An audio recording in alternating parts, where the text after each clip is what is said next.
That linking about this globally as well, do you feel that Mizrahi and Sephardims identify far closer with Israel than the general Ashkenazi population, thinking about it globally? Because in the US, for example, they're talking about the fact that many Ashkenazis there are becoming very distant from Israel itself as a thing that's important to them. That's a complex question, really, because the Mizrahis and Sephardim has definitely gone towards the right wing. Ashkenazis now are, there's hardly any left in Israel, right? But if there is, it would be Ashkenazi. So there is that difficulty. There are a lot of people in America and maybe here even who may resent the question of the settlements, and they don't think that that Israel is doing right having these settlements. But the people that I know who disagree with it would not shout it out. You know, they would still want to be with Israel. Any criticism of the state of Israel is considered to be anti-Semitic, for that matter. Why do you think that is? McCarthyism. That's how people think, you know, there isn't that liberal thought. There's the thought, we've got to support Israel, whatever. They don't make that distinction between supporting the state and supporting the government. So you get that.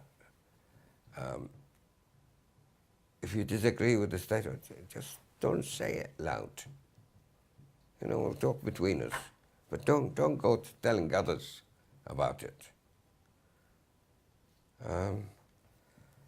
Perhaps in America there are plenty of factions, and I don't know, there's one side with AIPAC and everything else who is highly supportive to Israel, no matter what it does. And there is another side who's probably moderate and looks at it, would criticize Israel if it does wrong. But when, maybe, you know, when it does matter, he's not going to fight Israel. He's not going to go against. And there are others who are, for religious reasons or otherwise, they don't approve of Israel that's all very religious to do with the Messiah and everything else. You know, they don't approve of that. So there are plenty of, if you like, political parties in America. The numbers are greater. The numbers here are quite low. You're only talking, what, 250,000 Jews altogether in Britain? 300,000? It's a small number. In America, you're talking about a lot more than that. You know, 6-7 million. So, because you were, we were talking through email and so on, and you said to me that you don't see yourself as representing Iraqi Jews according to how they see themselves and so on. What did you mean by that? I think this is one of the issues that I'm making, that if I make any criticism, I don't approve of the settlements. I'm ready to shout it loud, right?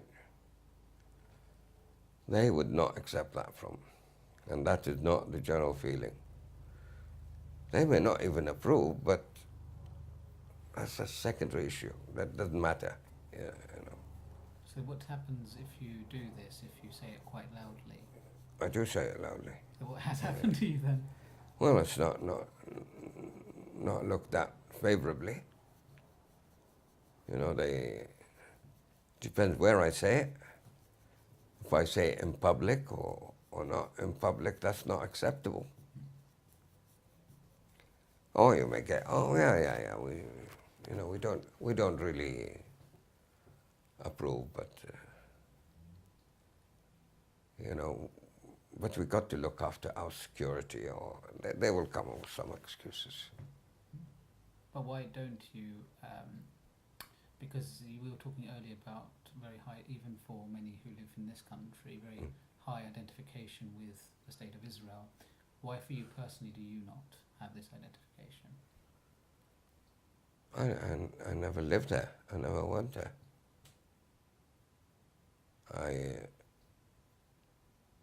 I recognize that there is a great benefit having a country like Israel, which is a state for the Jews, if you like. Anybody Jewish who is being persecuted could go there and have it as his country if he wants to, right? But that doesn't mean anybody who's Jewish is Israeli or a Zionist. Does not follow it. But I'm still grateful that it exists. And I'm not against the existence of Israel.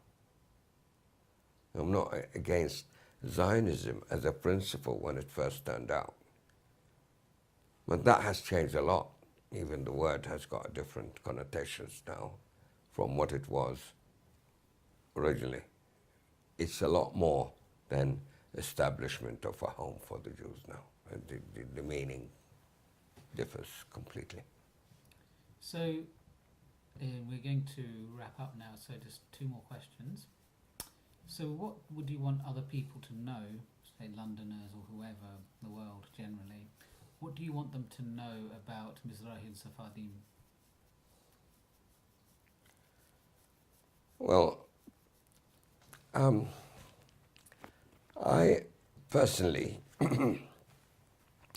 this question of Mizrahi, I feel it's a demeaning term.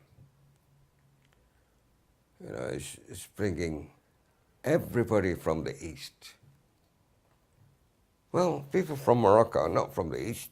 They are west of these East European countries that are dominating the scene there. They have called themselves European Jews or Ashkenazi. But, you know, the people from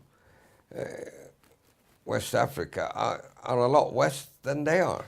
Or in fact, most of the people are west of Russia and Ukraine and these places. The term Mizrahi is just getting all the people of the East together, all the people from even Spain together, right? And there are the select few there. So it's, I would have liked to have had something like Babylonian Jew as a category, a recognition of the history, of the culture that they had. But unfortunately, that's not the case, you know. I mean, I can understand the question of Ashkenazi and Sephardi as being two cults, if you like, or two sects of the same religion, from religious point of view. But it's taken more than that. It's from cultural point of view. We got a difference. We tend to integrate with the societies that we are in. East Europeans, the Ashkenazis, lived in ghettos and shtetls. They did not integrate with the rest of their society. So their mind, if you like, is quite limited. Ours is a lot wider. So the last question and a half, if you will. What do you think, or do you think there are any lessons to be learnt from the experience of Iraqi Jews specifically towards the end of their time in that country, and what's happening today in Iraq? Do you think there's anything that we can learn today about? Well, it's funny that I went to Iraq a year ago. I went to Kurdistan, and I attended a conference on minorities. And the thing that was, and really it was about Christian minorities. Christian minorities, Christians in Iraq used to be something like 1.25 million. And at the moment there's 250, 300,000, maybe even less. 2/3 of them had gone. 3/4 of them have gone. And I doubt whether many of the rest will stay there. A lot of them would leave as well. And one of the things that was being said in that conference, we lost an important constituent of our society. The Jews made huge contributions to our society, and we lost them. Let's not lose the Christians as well. So that's very important. And what's happening now with ISIS, for example, killing the Yazidis, the Christians, the Shabak, so many people. At the end, this mosaic of the pluralism that existed, the diversity that used to be in Iraq, will not exist anymore. And Iraq would be a poorer country without that, I'm afraid. Before I ask the very last question, because I didn't realise you went back to Iraq, I just wanted to ask quickly, how did it feel to go back to Iraq? Was this the first time? It was the first time.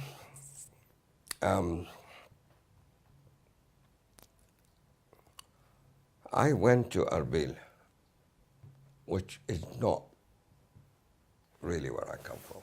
It's not part I'm familiar with. I'd never been there before, so it was my first time. I'm from the south, so you can say I don't relate so much to the north. But the people who came in, because there were people from the conference from all over the place, I felt very close to these people. I really felt, like home. But it's not my part of the world anyway, if you like. But with the people, it's not the place, it's the people who matter. Iraq doesn't matter, it's the people who are there who matter. So it doesn't matter where I go. I wouldn't want to go to Baghdad, really. I used to yearn to go there, just to see it, just to walk through it. But I think I'm better off living with my imagination and dreams and my visions of it. If I go, I'll be so disappointed. Everything is changed. I wouldn't recognize it, probably, after so many years, 55 years. I wouldn't recognize it. But it's more than that. I think it's better to preserve the beautiful vision that's in my mind. So is there anything else you'd like to add that I haven't asked about? No, thank you.